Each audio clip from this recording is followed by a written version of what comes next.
not that Shakespeare. And next time's book is about Shakespeare's son, but never mentions Shakespeare by name. And you can think about why that's true. So I was running late because of traffic and construction and what have you. I want to say to you, who I think of as a kind of class, I would recognize many of your faces, I think even in other contexts. If I'm ever so late that 7 o'clock comes and goes, I hope you'll have a session without me, a discussion without me. We'll call an ambulance. No. In my family, 10 minutes late means he's dead. Believe me, that's the motto. But I'm being quite serious when I say, if my multiple visits have any worth, it should be that some or all of you can have a discussion without me. So good night. No, I really mean that in earnest. I'll say that I have a nephew who's my godson, who's a lawyer, who is not an avid reader. He knows I've done book groups for years. And he called me on my birthday in June and said to me, Uncle Mark, I'm going to recommend to you for the first time ever a book you should read and think about doing with your book groups. And it was this book. And I said, so you're not sending it to me as a gift, James? And he said, oh, I said, no, I'm kidding. So I bought it and I read it in 2 days, not a hard thing to do. And I think it's one of the best books I've read in recent memory. I will say that Hamlet is one of the best books I've ever read. I think it is really a masterpiece. Loretta, who I'm sorry has moved on, I'm glad she's retired, but all due respect to Rob, I miss her tonight. I used to do future classics with her, you may remember. That was sometimes true, but largely a fiction. Librarians like titles, like ways to think about, pitch something. I once did a series in the town of Woodbridge with the title O is for Outstanding. And it was Othello and Outstealing Horses and something else. These are 2 prize-winning novels. These are 2 very, very savvy novels about how narration works. And I'm glad to see so many of you here. How many of you read this book before it was advertised here? Yeah, so a good number of you. And how many is that true of for Hamlet? Right. So great literature. I will say that I'm going to begin this evening. I'll put my plug in for the website later on. Rob, remind me, when do we part company tonight? We can go with it 8:30. 8:30, okay. So somewhere when we take a break, when you return from the break, I'll tell you about the website, if you don't already know. So those of you who've seen me a while, apparently I come here often, I say you only need to answer 2 questions for a good book group discussion. The first is, what is this book about? And so what is this book about? Someday I'm going to ask that question and 9 hands are going to go up. Yes, thank you. Money. It's about money. Can you say more than that? I'm afraid to say more. Say again? She's afraid. You don't want to say more, okay? Honesty. Wait. Can somebody say more about money? You don't have to, but can no one in the room say more about money? Well, it's very literate about money. Say? It's very literate about money. Yes. It's unusual for a novel. Absolutely. In that most novelists write as if money doesn't exist. Yeah. So in the same way that this novel tells you a lot about money, and I would say more than money, finance, which is not the same thing, and speculation, and the stock market. Ida's father says it's a fiction of a fiction. He's somebody who likes to work with metal type stuff. He distrusts money. In the same way that this novel is savvy, not only about finance and money, but about the way various businesses in the history of New York and America come and go depending on who's trading furs or who's running railroads. Very, very savvy. In the same way, when you read Hamlet, you get an education in one remarkable chapter about how pandemics operate and how they spread, especially old-fashioned pandemics. And she started that novel before COVID-19. So yes, money, finance, speculation. Now, someone said something else and I stopped you. Honesty. Honesty, yes. Truth trust, the book's trust, competence, and all those things imply their opposite. So truth and lies, truth and fiction, not the same thing, I'll get you in a moment. Competence in the sense of if enough people believe in the stock market, believe in a stock, it gets better. A remarkable thing. Competence in the sense of having someone's competence, competence man, con men are competence men. Absolutely. And the tension between lying and writing fiction. Now, sir. Perception. I have to say that just blew me away how you get one picture and suddenly the picture changes. As you mean, as you continue reading. Several times, yeah. Right. Spectacular. So it has a Rashomon-like effect of seeing the same reality, whatever that is, in different perspectives. But unlike Rashomon, that Kurosawa movie, if you've never seen it, leave now and go watch it. It's a magnificent movie. But the Rashomon effect, which has been talked about in philosophy and cognitive science and psychology classes, is that none of us see the same thing the same way. And in that movie and that story, the issue is that's just a matter of human perspective. Here, nobody is talking, everybody is writing. And one of the things about writing is that it has a reality that makes it more trustworthy. Years ago, I was in the New Haven library, which is rare. Big city libraries typically don't host book groups in the evening. People don't want to come back into town.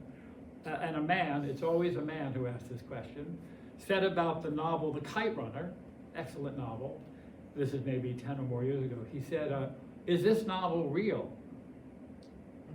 And I said, absolutely, here it is. And he didn't get the joke, and he said, no, I mean, is it a true story? And I said to him, as I would say to any of you, does that matter? Well, it mattered a lot to him because, as I find sometimes with men, not exclusively men, but overwhelmingly men, they like books more as the percentage of imagination is lowered. They find out the whole book is made up. Why am I here? And I always believe that we have men here tonight, but not in the majority.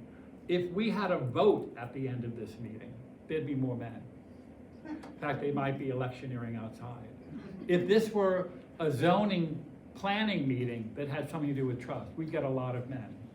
But men in general, I'm stereotyping from 35 years of experience. They worry that if it's only made up, what's it to me? Yes? I think this book is about rationalizing that profit is for the common good, and that greed is okay as long as you can put it in the framework that you're helping others. And you're not. Well, you're talking about the tycoon in particular, or you're talking about the novel generally? I think it helped me think about all the financiers, not just the one. Right, and of course, by extension, political figures, heads of corporations, heads of churches, heads of country. It is very much, you haven't said it yet, but I know you're waiting to, about men and women. Yes, absolutely. There's an awful lot, explicitly and implicitly, about men and women. When Rob said he got bogged down, did you say in the second book? Yes. Yeah, that's because you're reading a rationalized advertisement for Andrew Bevel, who is what my foster mother would call a piece of work. It's a literary term. It's not surprising to get bogged down. Remember, he leaves blanks in, here, and say something about Mildred, blah, blah, blah, blah, blah. It's difficult to read that because he's a megalomaniac. And he's not a good writer, and it's incomplete. At least Vanner's book is a book, and it reads like fiction. And the third and fourth books are more interesting still. What else is the book about? I said men and women. What else? Power. Sorry? I think you're right. Power. Yes, power, absolutely. This goes to what we said about it. And the relationship, do you want to say more about that? The relationship of power to perception, the relationship of power to stuff, if it's written, it seems more valuable. Power related to stuff in the sense of museums and artifacts and things.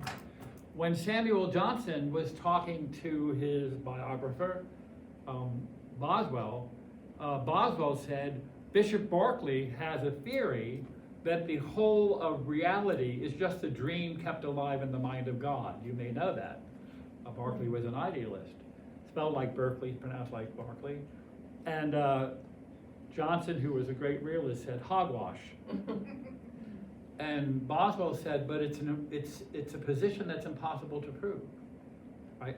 If we're existing in somebody's dream, God's dream, how do you disprove it?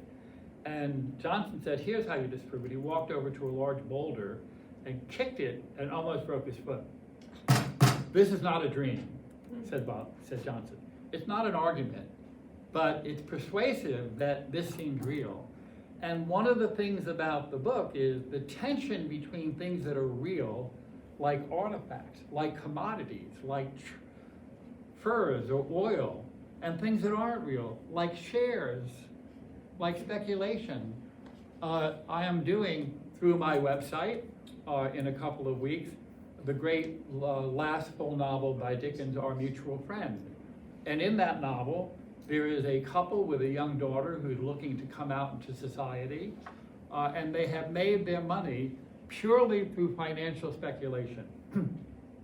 They don't have background, they don't have land, they don't have family, they don't have a name, they don't have education. They are just the product of speculation. They've made a lot of money in the early stock market in England. This novel's around the 1860s. They come to a party and someone says, who are his people? And the answer comes back, no one in particular. The novel says, shares, S-H-A-R-A-S. Where was she educated? The young girl, shares. What does he do for a living? Shares. The answer to everything is shares. Does anyone know the name of that family? They're the Veneerings. Formica. Veneering? Veneer? Not real brick, the veneer of brick. It's all show, because you don't have to have any stuff to be wealthy. The heart of being gentry in 19th century England was you had to have stuff. Servants, carriages, land. You couldn't just be wealthy in the abstract. But now you can, and certainly that was one of the things that beset the stock market. And so power connected to the illusion of stuff, if you seem to be wealthy, if you inflate your holdings, I'm not being political, but it's in the news now, you can't avoid it. What do you say about the relationship between perception and reality? And if we move that over 1/2 inch, we get to the issue that the whole book is made up. It's all fiction. None of these characters exist. And what's the tension between the fact that this book is one great deception, although we know what we're getting in for, made up, and that it chronicles a number of deceptions? It really goes to the heart of trust, of bonds, lots of puns on the bond between not just people, but the reader and the writer. When you read someone's autobiography, My Life, and only important people, or people who think they're important, would call their book My Life. I am working on a memoir. It will not be called My Life. It will be called Read This If You Care To, or something like that. But the megalomania in the sense of the autobiography, and we assume that an autobiography is someone telling the truth. You may have noticed that the 4 sections move from the most artificial to the least artificial. So 4 kinds of prose: fiction, the novel, bonds, which we know going into it is a work of fiction. It may be a treatment of someone who actually exists in the fictional world of the novel, but the contract is we know we're reading a work of fiction. The second one, My Life, is an autobiography, another kind of prose fiction, but is supposed to be real. When I say fiction, I just mean a story. an autobiography still has elements of fiction. What does someone say about a really good historical work of history? It reads like a novel, right? The high praise you can say is it's not boring and dry, it's not all statistic, it reads like a novel. And then down from that is a memoir, which is different from an autobiography. Does anyone know the difference between an autobiography as written by Bevel or anyone and Ida's memoir, before we get to remember? What's the difference? Memoir doesn't have to be true. Whoever's talking has to talk louder. Sorry, Yeah. a memoir doesn't have, I mean, you know a memoir might not be true, whereas you assume an autobiography. Yeah, that's certainly an important element. I don't want to discount that it is. But an autobiography is the life of the person writing, and the memoir is the person's writing's memory of something else. So if Winston Churchill wrote his own life story, that would be the autobiography of Winston Churchill. But if he wrote, as he did, a memoir of the Second World War, he's not writing about himself. You're not going to find out where he went to school or what his pet dog was in third grade. You're going to find out his perception, his memory of that thing. When Frank McCord revolutionized the publishing industry, there's no other way to say it, with Angela's Ashes, that was a memoir. It's true, you learned a lot about his life, but it was a memoir of his childhood, of his deprivation, of his father, of his family. You may remember the opening paragraph says a number of things and says, but mainly we were wet. Reigning always in Ireland and living in a poorly insulated house, they were wet. That book single-handedly made publishers hungry for memoirs. I don't want to know about you, I want to know about what you remember about that. So if Winston Churchill's manservant wrote an autobiography of himself, nobody would read it. I wouldn't read it. We wouldn't be here to talk about it. But if the manservant wrote, as he did not, a memoir of Sir Winston, we'd be here tonight talking about it. And everybody here would have read it. That's the difference. Memoir is my recollections of this thing that is more important than me. There's nothing more important than Andrew Bevel. So he's going to write his autobiography in a kind of draft form. So that's more intimate, less fictional, supposedly. Then we get down to the memoir remembered, and that memoir by Ida is more intimate, presumably more factual, even if Andrew Bevel wasn't a liar. Am I making sense? It's more intimate. She doesn't have an axe to grind. Even if we thought that Andrew Bevel's autobiography, which he writes to counter what he thinks is a misimpression of him in Bonds, even if he were absolutely honest, it's not as real as the memoir of Ida, who in the course of her story, it's 163 pages of this novel. The first section's 118, the second section is 60, the last section, Mildred, is 40. Ida is 163. In some ways, the person least connected to the publication, in another way, the person who's at the heart of the storm, working on telling stories. He likes that she's a liar. It comes in handy. And then the last one, Futures by Mildred, many people's favorite section, is a diary that is not published. And that had it not been discovered and, stolen by Ida, we wouldn't be reading it ourselves. And a diary is not a memoir and not an autobiography. It is intensely about the person who's writing it, so it's not like a memoir. But unlike an autobiography, it's not being written to make a point. It is a record, diary, dia, day. It's a record of daily occurrences.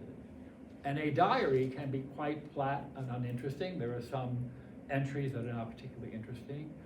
But it has the intimacy of writing to yourself. And Mildred does not believe that the diary is going to be read by anybody. And again, it wouldn't have been if it wasn't by Ida. So look at this remarkable thing in trust. The 4 works of prose, Bonds, My Life, and Memoir Remembered, and she says Memoir Remembered because she's now writing about her memory of working on her own memoir, presenting herself to Bevel, and also working on his autobiography. And then finally, Futures, they become less and less phony, artistic, more and more real in some way.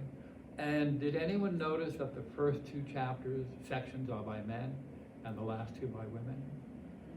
Yeah. How many of you, if you don't mind, how many of you didn't realize that happened, that the first two are by men and the second two by women? Yeah, I'm not looking to embarrass anyone, but it turns out that's really significant, because the women are willing to be revealing. Either one of them's a writer, one of them's, by the time she's writing this memoir, she's a world-renowned journalist, and she's 70 years old, and she has street cred and all of that. But she's willing to be more revealing than Bevel is. I can't count Vanner because he's not writing about himself. And Mildred, who doesn't think she has an audience, is more revealing still. And what is the great secret that Ida, we learn, gravitates to detectives, and especially female detectives, or detective stories written by women. And she says in some way they replaced her mother. She has a great need to make sure things work out right. In some ways, she solves the mystery of the book by finding the diary. But has anyone not finished the book? Me. Okay, right now, there's the door, out. Would someone who's finished it tell, what is the great reveal? What is the secret that we find out by the end of the book? Well, Yeah. there's the brains behind our Husband. her husband's Yeah. success. Mildred is at the center of it all. Mildred turns out to be savvy, who knows why, about the stock market. And this woman, infirm, marginalized by her husband, given the last and shortest section in the book, she gets 40 pages, and she's last. She's the mastermind. And she turns out to be absolutely credible, because she's not writing to an audience. Vanner is making up a story, and he has the burden of trying to convey the actual person he's talking about when he writes about Rask. Bevel is completely self-serving and trying to counteract the truthful, but he thinks outrageous characterization of him, thinly veiled in the novel. Ida is both trying to be candid, but admitting that part of her value to Bevel was that she's a good deceiver. She's good at telling stories. It's only Mildred who has no dog in the hunt. And when you consider what I've just pointed out, that it's this increasing intimacy, this increasing removal from art, there's an artlessness in the positive sense of sincerity. Is it not true that the person who's most trustworthy of the four authors is Mildred?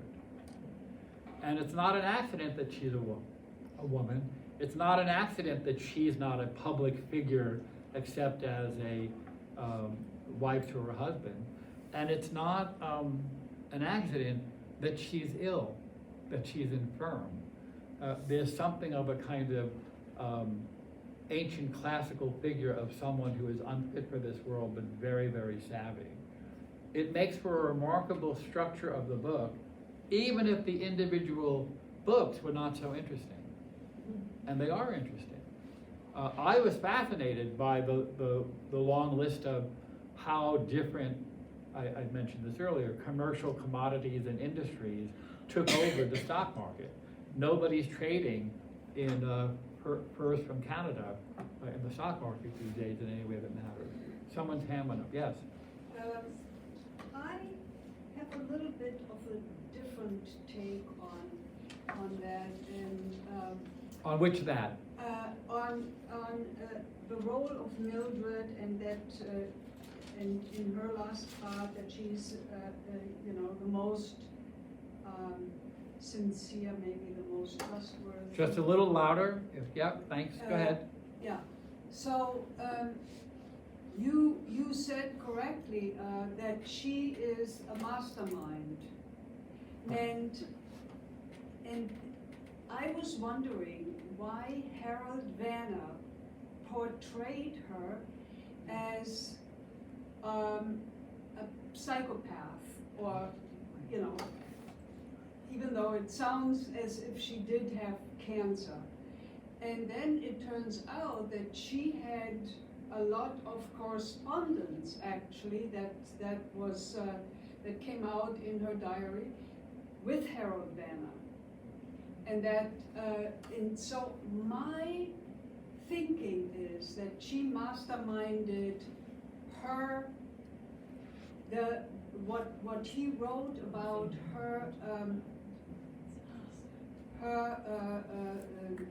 sickness, that she put that into his head.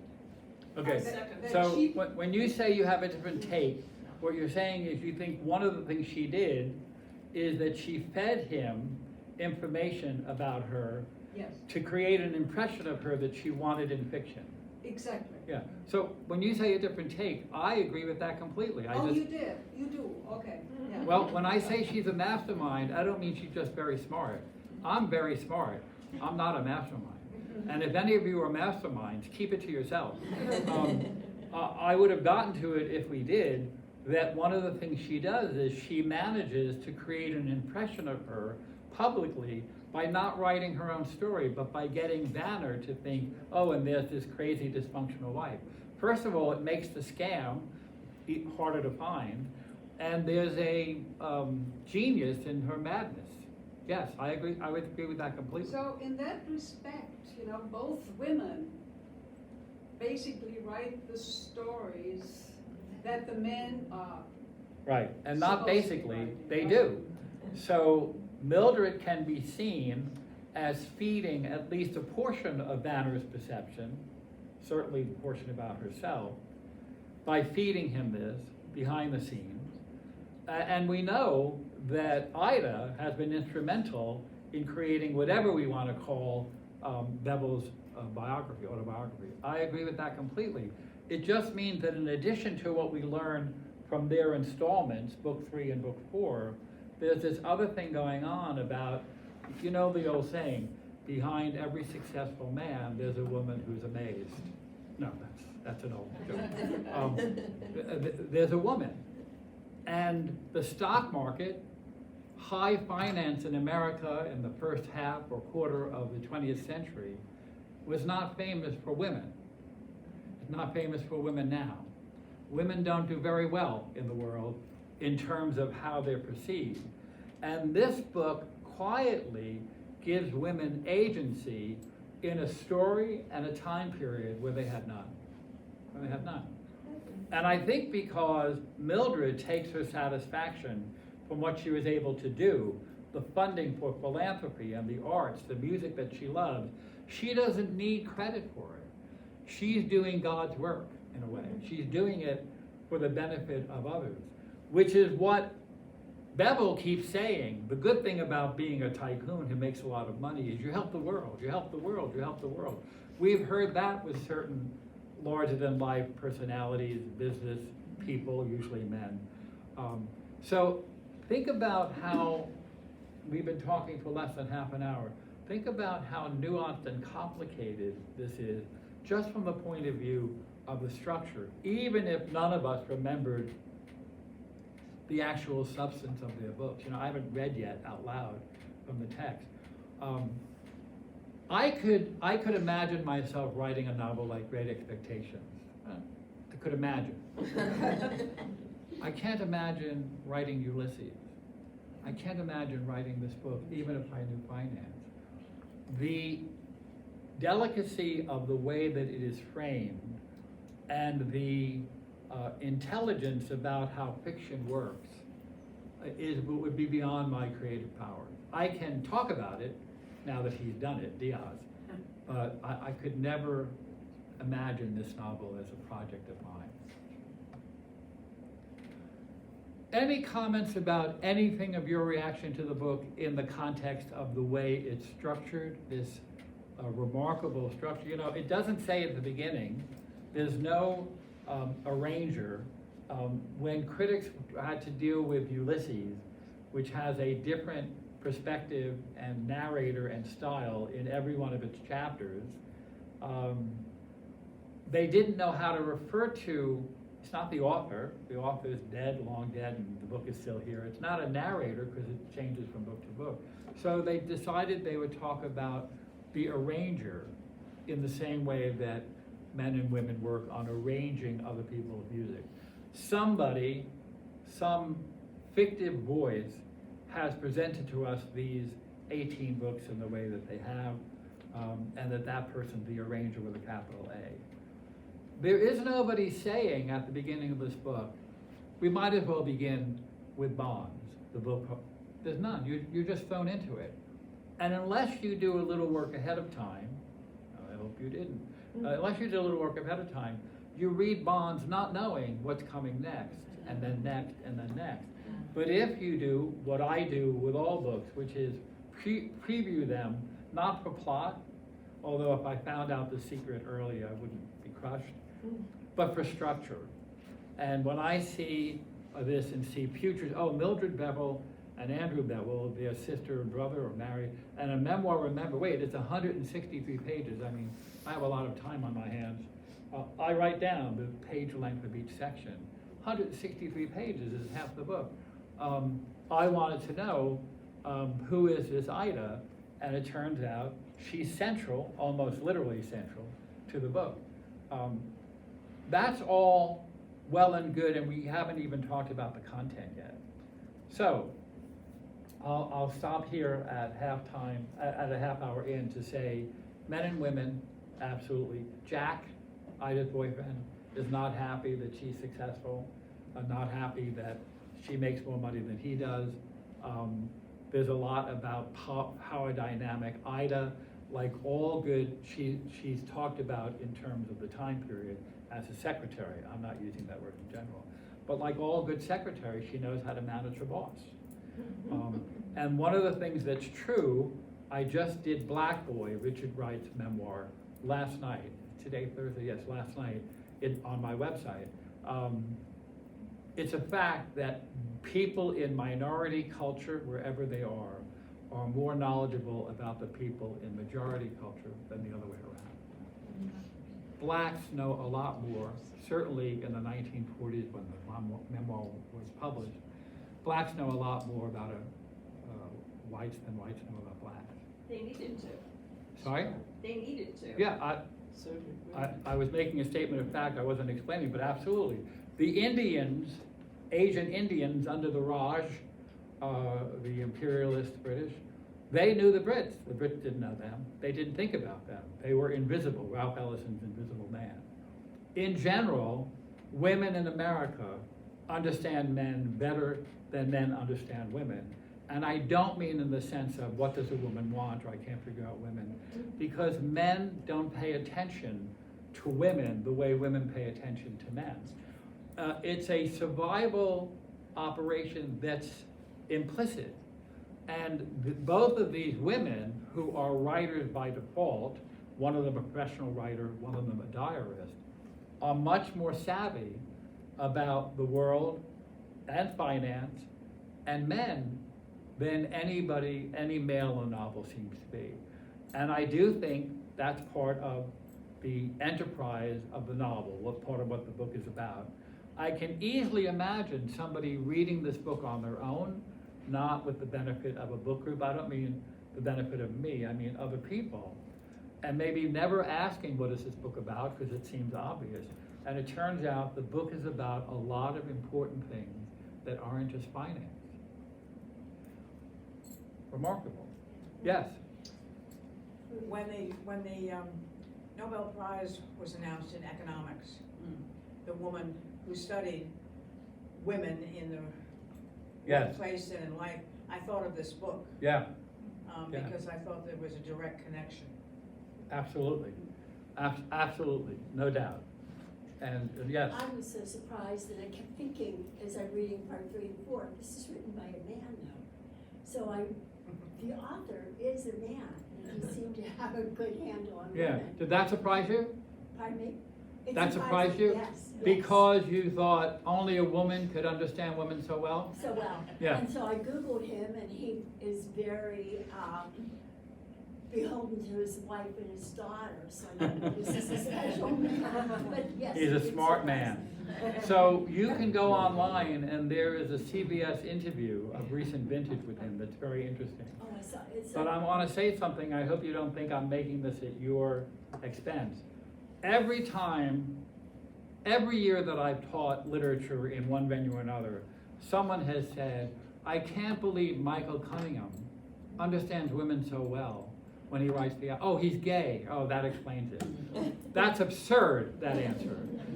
As if gay men have a better understanding. A macho man can write a novel understanding women because he has imagination, because it's a work of art. That's what novelists do. How is it that Tolstoy wrote Anna Karenina and Flaubert wrote Madame Bovary, one of the best depictions of a complicated woman? They made it up because they're talented. Women too. Women writing Jane Eyre, women writing novels about women. I'm not excluding them, but one woman in a book group in Westville, the section of New Haven, when we did a book, I don't remember which one, that was a book by a male author that was incredibly sensitive about women, said to me, weren't you surprised that a man wrote this book? I said, no, I picked the book for you. I was well aware of the author. She says, is there something like in his background to explain his sensitivity? He's an artist. And she said to me, I don't think art can extend infinitely. And I said to her, well, I understand this book very well, and I'm a man. And she said, without hesitation, well, you're a girly man. And then, I'm glad I amused you. And then, realizing what she said, oh, I hope you're not insulted. I said, her name is Vicky. Vicky, that's the nicest thing you ever said about me. I am a girly man, in the sense that she meant. And I said to her, I can understand what it is to be a woman. She said, that's nonsense. I said, you don't think I could write what it's like to give birth? Absolutely not. I said, I can't write what it is to give birth, but I can write what it's like. Talk to people, do research, use my own empathy. Literature is constantly writing about what it's like, even though you haven't lived it. Otherwise, there'd be very few works of fiction. If you had to be there, think about all the books you couldn't read because of people writing them. There's no Anna Karenina. She doesn't exist. Tolstoy didn't say, let me interview my next door neighbor. She seems fascinating. Tolstoy is reputed to say, it's probably not true, but it's a good story, that he looked around the world for somebody like Anna Karenina, the character he had in his head, and not finding her, he made her. What I like about that is some people think, and this isn't an either or, some people think the heart of fiction, of art, is representing reality. But a lot of art doesn't do that.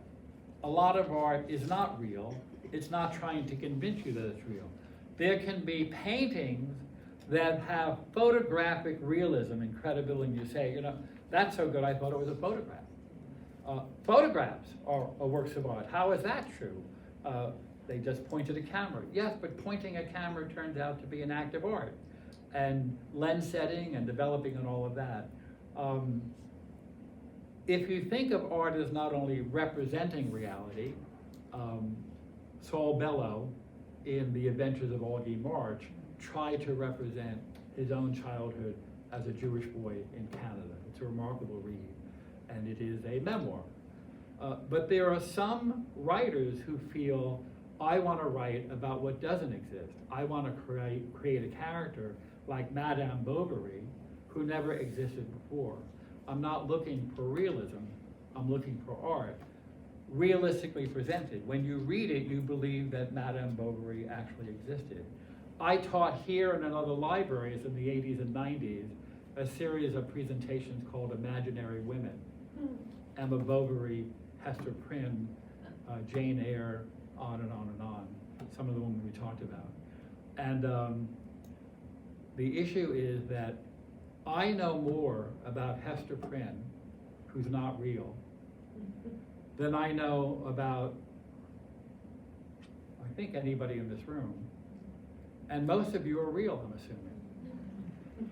Your reality is obvious to me, but I can't get inside you the way that Hawthorne can take me inside of Hester Prynne, or I can get inside of Holden Caulfield or Huckleberry Finn. The great entrance of art is that it can talk about imaginary people with the weight of realism, and that a lot of real people are inaccessible to me and to you. The people you're intimate with, you know, but that's a remarkable thing. And one of the reasons to read fiction is to meet people you could never meet in real life or may not want to. So I'm fond of saying that when you see or read the play Othello, one of the always outstanding books in that series, you realize that Othello is kind of a prig and a bore. He is too worried that he's not worthy of Desdemona's love. He has a lack of confidence. He's too easily deceived by Iago. And that the most fascinating character in the play is Iago, who, whenever he's on stage, the play gets more interesting. Not because he's wicked, but because he's imaginative. He writes the subplot of the play. He tells the character, drop this handkerchief, tell Othello you saw Desdemona. He's the person who acts like Shakespeare in the play. And that's interesting. Viola in Twelfth Night, my favorite comedy, she's the one who knows everything. She knows that she's not a boy, she knows that she is managing the play. She has enough personality, I don't mean that in a trivial sense, she has enough personhood that she can occupy two sexes and make the other sexes in both cases fall in love with her. Pretty good. And this is way before there were more than two genders. There's something about imagination that you have to embrace if you want to understand literature. And many Americans are distrustful of imagination. That, like the fellow who said, "Is this book real?" If it's imagined, it's not real, but it may be true. I'm going to end on that point for the break because we're halfway through, more than halfway through, and we'll take 5 minutes and smoke them if you got them and do whatever you do on a break. Check your stock market, how your stocks are doing. Yes. We're going to reconvene, and I'm going to ask you for 5 minutes of your time just to say that for decades in my doing book groups, I think I'm coming up on almost 40 years and something like 4,000 events. I have a personal life. I do. Was asked constantly, do you have a website where I can find out when you're going to be in Madison? I don't, but now I do. So the website is mainly to offer courses every Wednesday night for the next year if it takes off, except the night before Thanksgiving, and except for the first Wednesday in the new year. There are 5 Wednesdays in January. Every Wednesday from 7 to 8:15 by Zoom, I am having either a seminar discussion or a lecture discussion, and you can find out what topics on the website. How to pay for it is, I think it's a modest cost. And if you do the Dickens series, from the beginning, we would be doing 4 Dickens novels, but you could say, I don't want to do 4 Dickens novels, I want to do Our Mutual Friend. So, the website link is www. And then all one word, what comes next, Literature Sessions with Schenker. All one word, Literature Sessions with Schenker.com. The internet being what it is, if you only get halfway through Literature Sessions with Schenker, you will find the link. Of course, there aren't Literature Sessions with Smith, apparently. Yeah. One reason you'll find it valuable is that there's a listing on the website, on the page called About Mark, of everything I'm doing from September to December in public for free, including this meeting and the meeting on Hamlet. And I have asked the sponsors of the Rye Reading Room and of the Fairfield Library and the Guilford Library and the Wilton Library for their permission to list it. My hope is that I help populate seats here.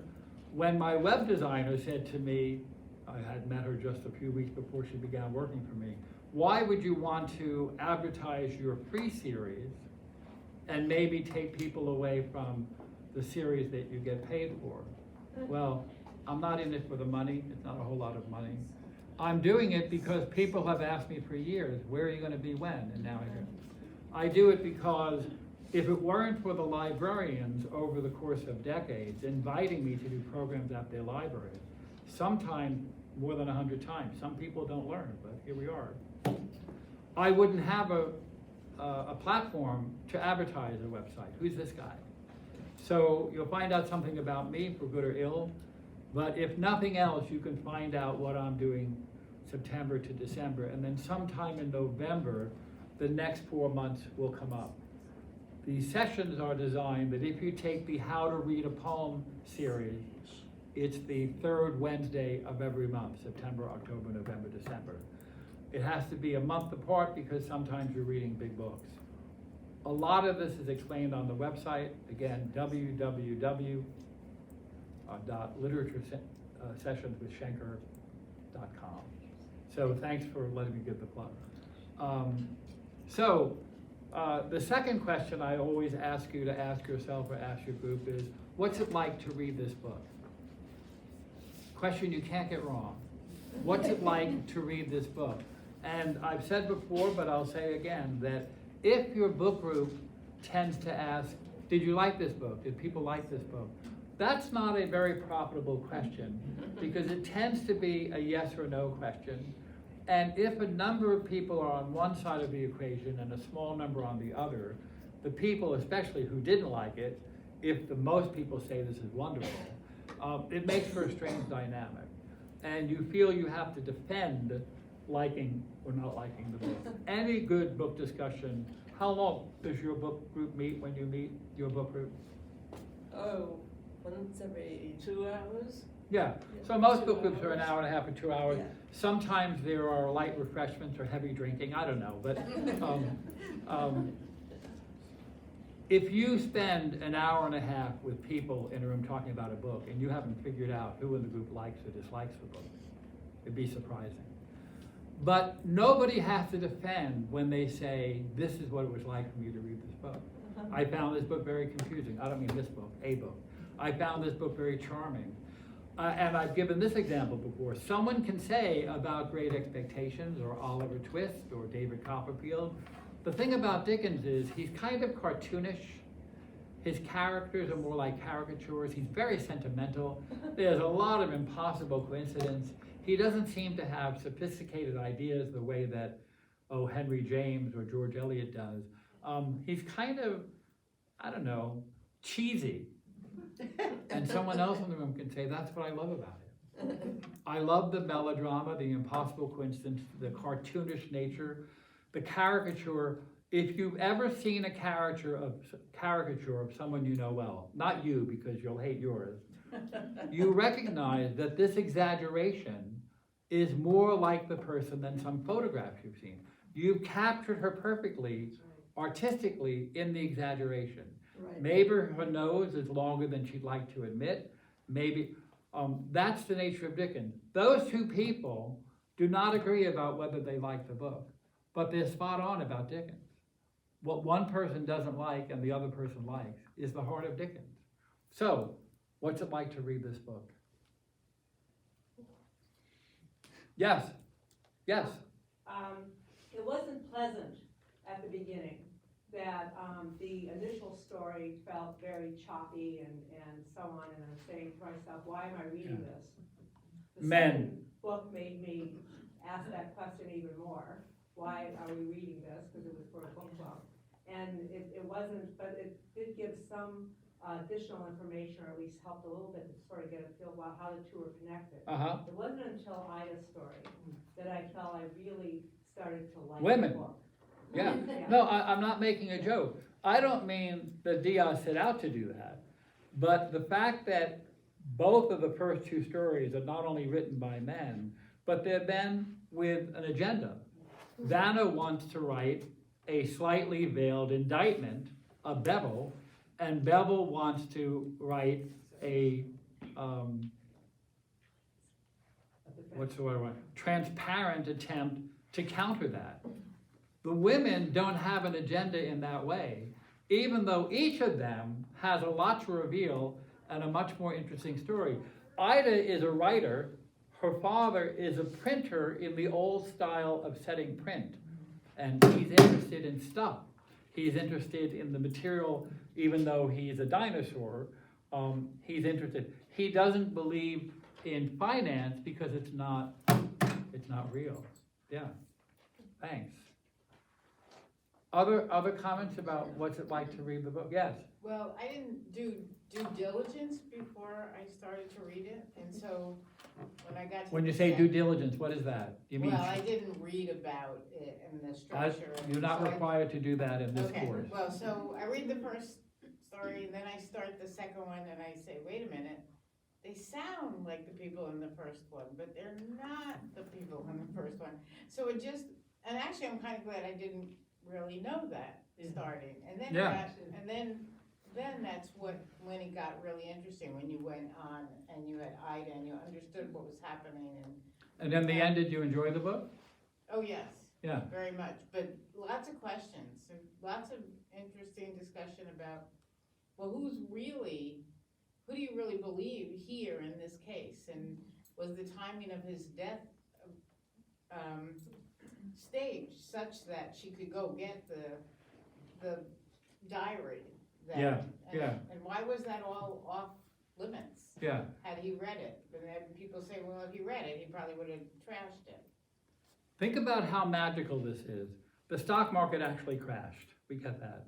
And a lot of his analysis of economy is accurate. But we are debating or discussing people who don't exist. And the people who don't exist create their own versions of themselves, at least in some cases. And we talk about the relative credibility of these imaginary people, because that's what art is. Yeah. I can't be the only person, I'm 70, only person who was raised in the age of television who mistakenly confused TV shows that I saw with my own past. I don't mean that I thought Andy Griffith was my father and Opie was my brother. I mean that I remembered episodes from my childhood, and when I would tell someone, they'd say, that's from Leave It to Beaver. And I'm like, you're right. It was because this story of a kid about my age in my living room was so much like what I was dealing with, being scorned by a new kid in the neighborhood, that it melded into my memory of me. I wasn't lying, I was mistaken. But television's a powerful medium. And the same thing with fiction. I do think it's remarkable that we're here talking about the relative trustworthiness of characters who don't exist. And when you add to that finance depends on trust, and of course trust is also a financial term, I really do think it's a remarkable book. It's also an example of what has come to be called metafiction, which we talked about before. We did The Things They Carried in this room some time ago. The story is by Tim O'Brien about Vietnam, a novel, but it seemed like a memoir. Metafiction is fiction that is aware that it's fiction. It reminds you that you're reading a novel. Italo Calvino's novel, If on a Winter Night a Traveler, ... begins with, you're about to read a novel called If on a Winter Night a Traveler. And Ulysses, Joyce's masterpiece, is partly metafiction in the sense that you can read Madame Bovary, Huckleberry Finn, Catcher in the Rye, For Whom the Bell Tolls, and forget that you're reading a novel because the realism, the credibility is so powerful, you feel like you're living these people. You cannot read Ulysses and forget that you're reading a book, Right. because its bookishness hits you over the head all the time. It resists the spell of verisimilitude that I am relinquishing my disbelief, and I'm inhabiting the world of Ulysses. It's not written that way, it's not meant to be written that way. One of the things that obstructs high school and college students from entering into a Shakespeare play is that the language and style keeps them apart. It alienates them. It seems like a book rather than a living drama.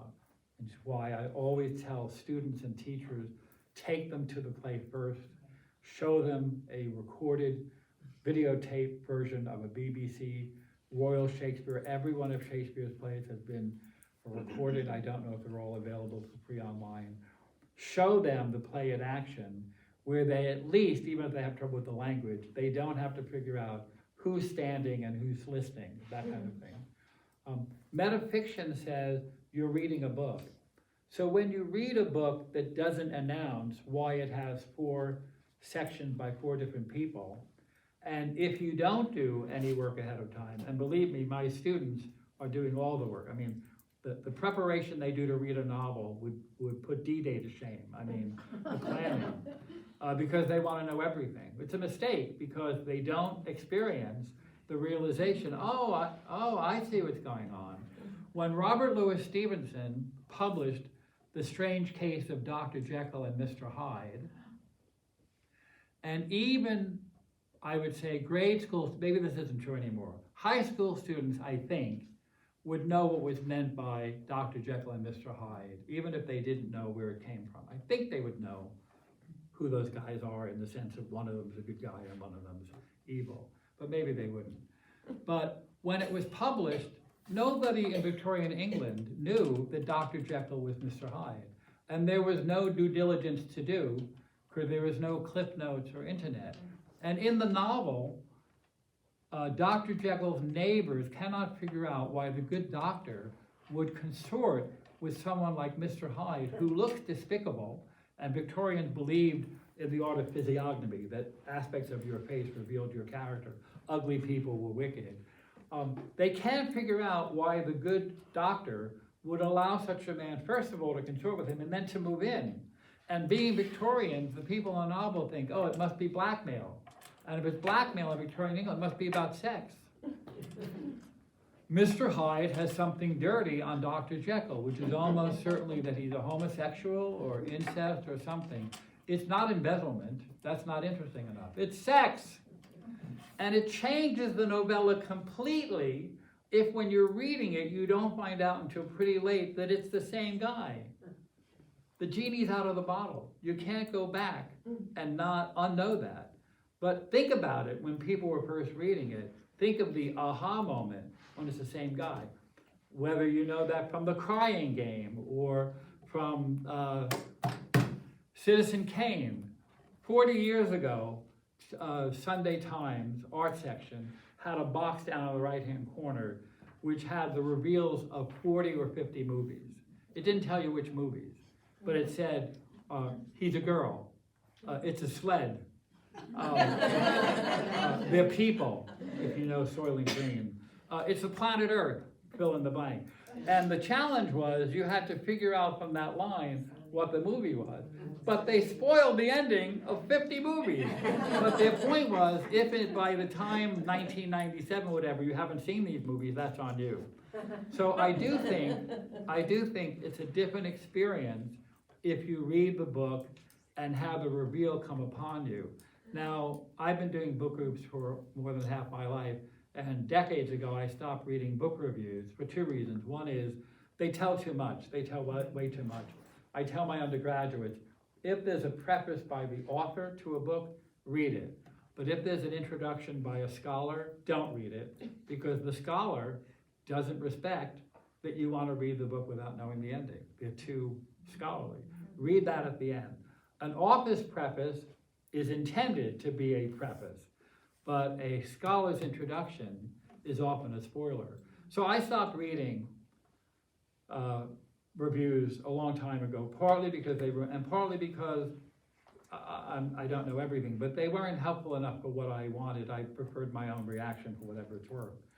But I often would read them after the fact, because then it's helpful because there are things I miss, or things that some of the reviews know about an author that I don't know. And I made that same recommendation to you. Now, you may prefer either to impress me or the Guilford congregation, or just because it's the way you operate. You may prefer to know as much about the plot of a novel as you can before you read it. And of course, that's your business. We all read fiction for different purposes. But if you're looking to experience the ahas in the novel, I suggest again that any preparatory material by the author you should read, and by anyone else you should read at the end. I had a very good college teacher who told me, be wary of any book that had in its front matter a list of family members or characters and or a map. Several novels have maps. If you read Wolf Hall, you go through pages and pages of family and lineages, I mean pages. And shortly after I got that advice, not yet as an English major in college, but wanting to do well in all my courses, I read The Sound and the Fury for the first time. And The Sound and the Fury has a list of characters and families and a map. Oh my goodness. Turns out it needs a lot more than that to make sense, but there it is. Other comments about what it's like? Yes. I found it disorienting, Yeah. but not in an unpleasant way. And when somebody asked me, what are you reading? I said, I can't really describe it to you because I don't trust any of the narrators. Yeah. At a certain point. Yeah.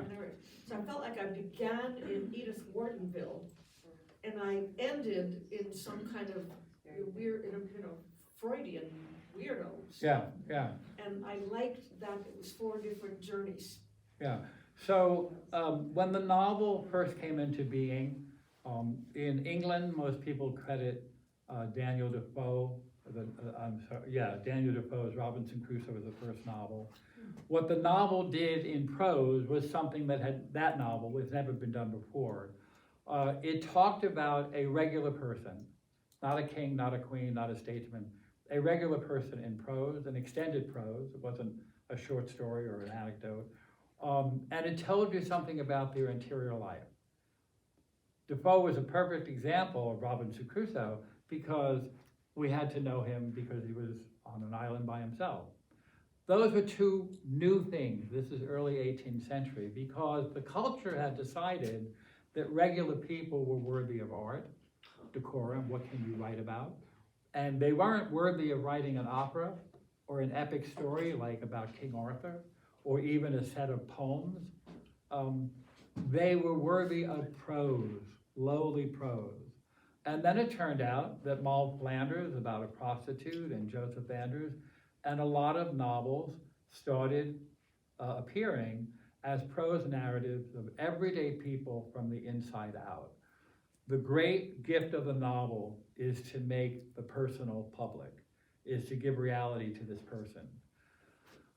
Some people date the beginning of the world novel hundreds of years earlier with Don Quixote. 16th century, a elderly man who is losing his faculties, who's imagining that he's a knight in the Middle Ages, battling dragons and saving damsels in distress. Why? Because like Madame Bovary, he's read too many romances. And it turns out that what Cervantes does brilliantly, I have no end of admiration for Don Quixote, is the moral of Don Quixote, which Don Quixote recognizes at the end, is romances shouldn't be read because they're dangerous, because they give you false expectations of life. And now read the 700 pages of my anti-romance romance so I can make that point. He has his cake and eat it too. Yes, Don Quixote is not a knight, and Dulcinea is not a damsel in distress, and the windmill is a dragon, but he writes it as if it's a romance, even though it's a novel, and then says at the end, stop reading romances. What both Daniel Defoe's Robinson Crusoe and Cervantes' Don Quixote is writing on the brink of the transition from romance, impossible stories, to novels, possible stories. They pick characters who are figures from romance. An adventurer who's lost on a desert island, a madman who thinks he's a knight. You see what I mean? They're easing into the notion of romance. Well, there are elements of romance in most everything we read, but part of the challenge of this book, part of the audacity of this book is, he writes a work of metafiction, that is a book that requires you to think about fiction. About, am I being lied to? Is this artistic? Is he duping me? Is he duping Ida? Is Ida duping me? What is this diary that comes up all of a sudden? Can I believe her when she says she's the linchpin? Oh yeah, it's a diary. She's not even expecting him to, you see what I mean? It requires you to step back and say, I'm reading a novel. For most fiction, if a novel makes you step back and say, I'm reading a novel, it's the end of the illusion. The book's no good anymore. If you see on every page of Madame Bovary that she's just the creation of language, you're missing the novel. But you're not missing this novel if you step back and say, this novel about finance is not ultimately about finance. There's something else going on here. And I do think it is a work of genius. Doesn't surprise me that it won the Pulitzer Prize, tying with Demon Copperhead, another good novel that's on my desk to read with another group. That's what metafiction does. But you have a decision to make whether you're going to do the work of planning ahead. I'm only pointing at you because you decided not to do it, but I think it's an open question for anyone. A hand was there? Yes, no one's talked about this chapter. Well, you've been here. How come you haven't spoken about it? Well, I'm just waiting, Well, here you are. Okay, so the section where poor Helen gets sent to that terrible sanatorium. Yes, And dies that hideous death. yes. What was was that just to show that Rask was just totally out of it? I mean, he was just so obtuse that he put his wife, who he apparently cared about, in the care of that maniac. Yeah. This is in the novel, Yeah, right? This is in the novel, Bonds, right? yes, And this is written by Vanner, who wants to discredit the person who's not named in his book, right? Bevel. Is that not true? Yeah.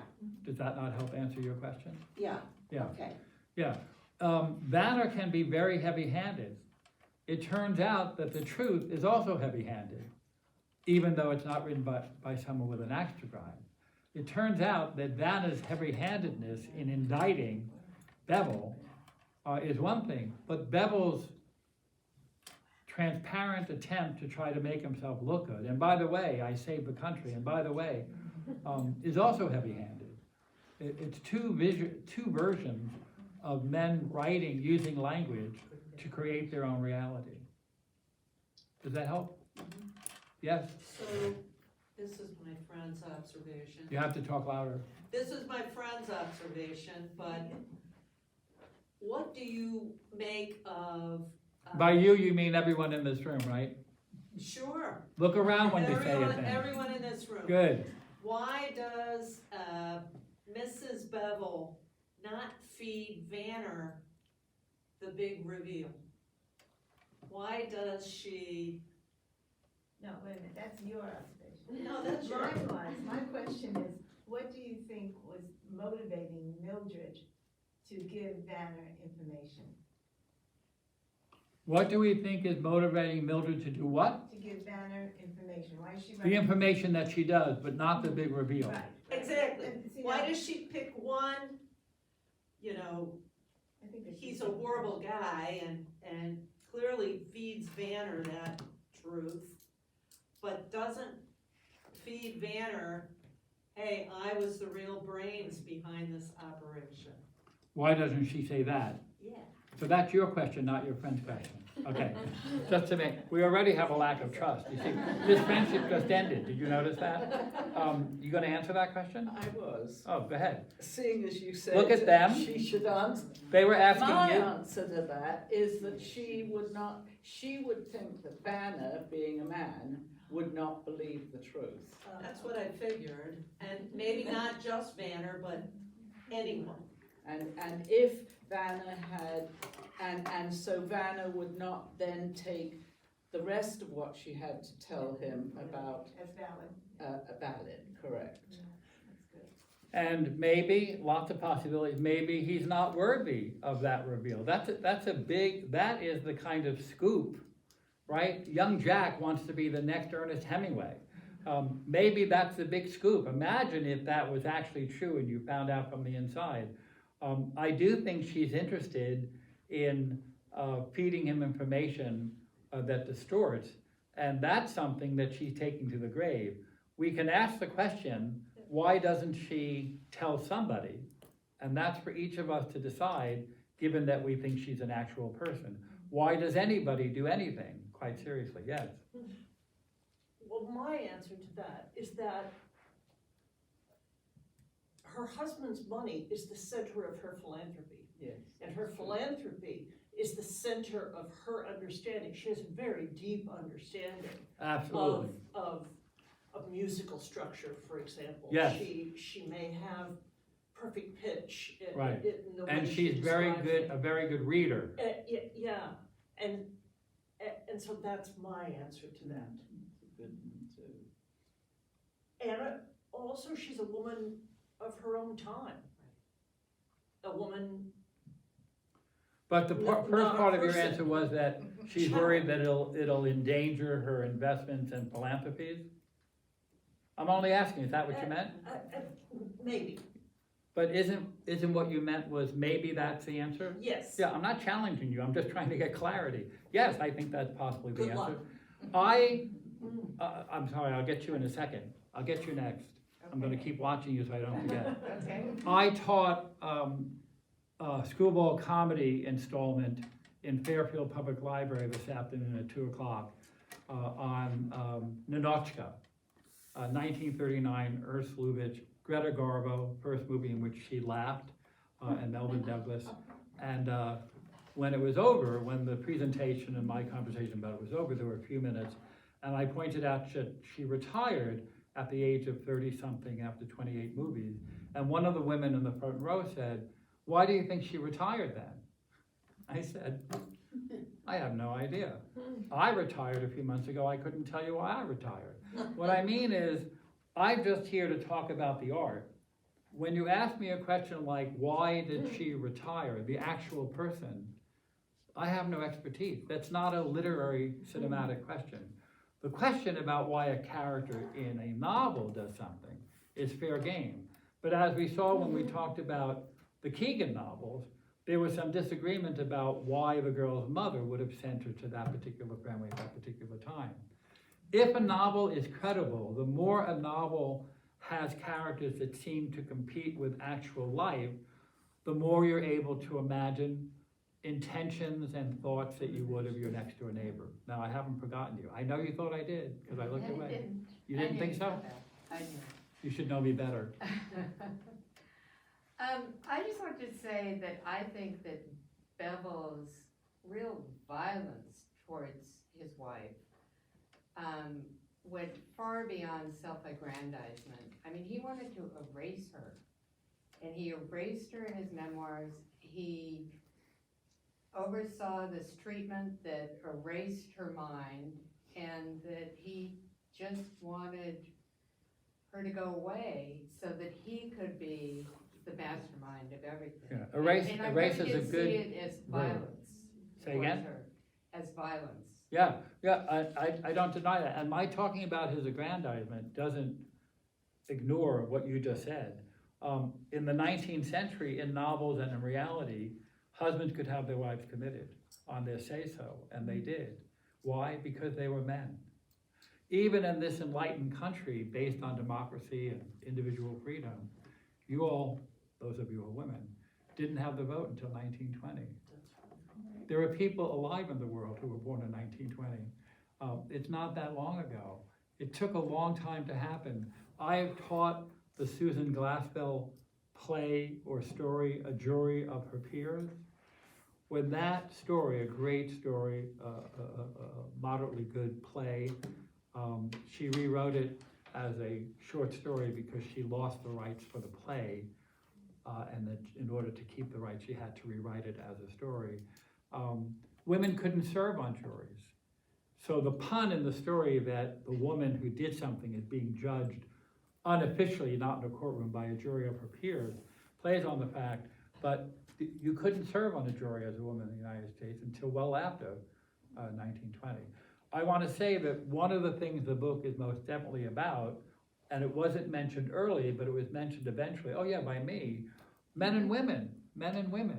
And I do think part of what is smart about the book is that if you thought it was a story of a tycoon, fictional or real, who may or may not have engineered the crash intentionally or otherwise, you might stay away from the book, where you wouldn't if you knew that it's a very smart book about men and women, about power, about illusion, about America being based on the dominance of men and the idea of money.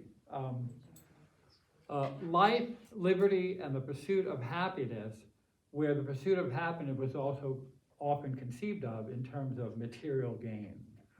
And originally, it was going to be life, liberty, and property, all of them. And then, since slave for property, it got mucky, and so they went with life, liberty, and the pursuit of happiness.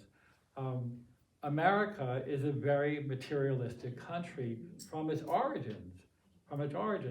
The Puritans believed that the providence of God smiled on people who were good. And how did you know God smiled? You prospered.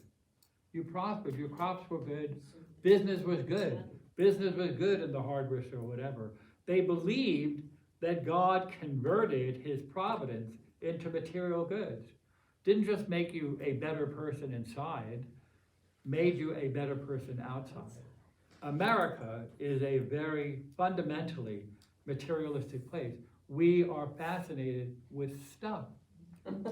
George Carlin has a great routine on stuff and how you have to have a bag for your stuff, and if you're invited to someone else's house, you have to take a mini version of your stuff over there. Americans are materialists through and through. They love stuff. We're not the only culture that's true of. It's not unique to us, but it's distinctive to us. So yes, I can't see you, but I see the hand. Oh, Carol, yes. Did your friend show up? Hi. Hello, hi. How do you like 95? In traffic. Yeah, I know, I was in it too. Sorry, Yeah. I was late. You mentioned men and women, but I think like specifically. Carol, can you stand up just so I could see? I know you have a mask on, but yes, thank you. Not just men and women, but I was really fascinated by daughters and fathers. The relationship between the daughters and the fathers, and all the detail they went into about the sort of unique relationships they had. There was a lot of, the educational. And what do you think about all that? It was hard to know what to think about it, because on some level it seemed very special, and that the fathers, really wanted to educate their daughters, but then there was also, it was very manipulative, there was a lot of power struggle, and then at least one of the fathers, right, the father went crazy. The other father is like in his own kind of world, the whole anarchy thing. So I guess I found it sort of fascinating but confusing, and I didn't know what sort of the message of it was. Well, not everything in a novel has a message. In fact, most things don't have messages. If you found it confusing, or if you found it that it made you angry, I'm not putting words in your mouth, but Mildred is marginalized. Ida's mother is gone. It turns out that her father, whatever his good intentions, whatever his interest in printing and poetry is something of a bully. And of course, we've already talked about Bevel. Two of the more important people in the book who have their own sections are pushed aside. And I want to say it doesn't require a lot of thinking to say that's all part of when we talk about trust in the financial sense, when we talk about bonds, when we talk about fiduciary, that kind of trust, we're almost always talking about a male world. And to his credit, amazing accomplishment, he's able to work in a lot of things that would be true of a family novel, or a so-called women's novel that is more interested in relationships than checking off achievements.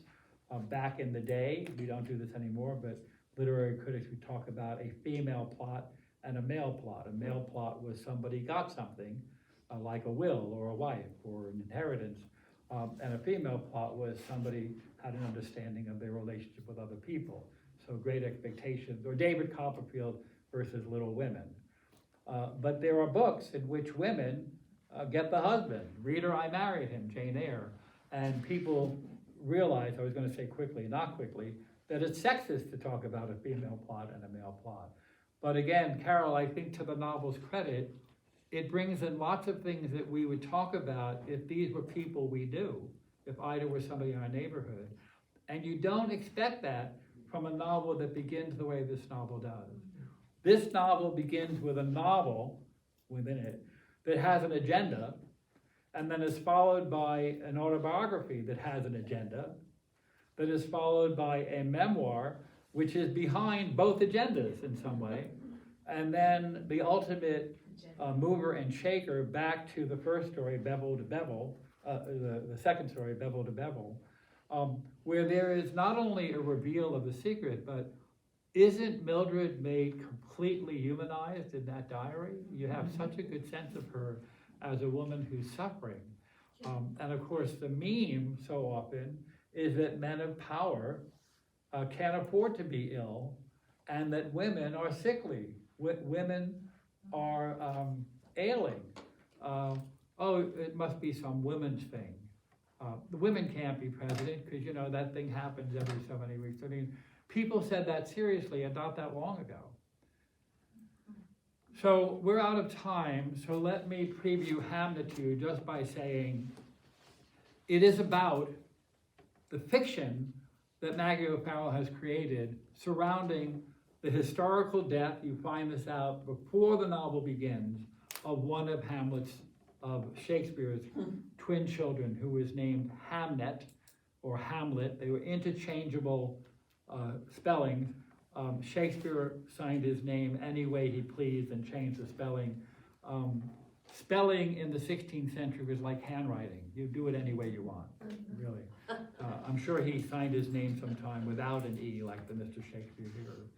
But it is a fictional consideration of the death of that boy to the plague, and then the consequences it has to the other members of his family, including his father, who historically was believed to be very not family connected, because instead of staying in Stratford-on-Avon, he was living in town where his plays were being produced. And when you read through to the end in the second part, after the boy dies, again, you know in the beginning he's going to die. It's said before the first page of the actual story. There is a remarkable imagination of how Shakespeare, the man, never named, he's the playwright, he's this guy, how he might have handled his grief. And it is one of the most moving things I've ever read. If you, how many of you haven't read it? Yeah, so as you approach what you know will be the death of the boy, have somebody nearby. It's incredibly moving, and one of the best literary enactments of the love of a family for children. And there's more to it than that, and its being metafiction is that it is recasting a historical event about which we know very little. We assumed he died of the plague because of the timing, but we don't know that. And there's very little known about Shakespeare's life. It was a big mystery. And so it fleshes out some of that. Along the way, in addition to a chapter that explains how pandemics spread, it is an insight into everyday life in Elizabethan England. So I'm going to dismiss you. If you have a comment, I'm here. I'm going to ask you to. So I feel we should know this, but what is metafiction? Metafiction is fiction that reminds you that it's fiction. Do you know the show The Office? You know, on the Office show, they're being photographed on the show that it's being. That's metafiction. Fiction that reminds you that's fiction. And now you're dismissed. Thank you.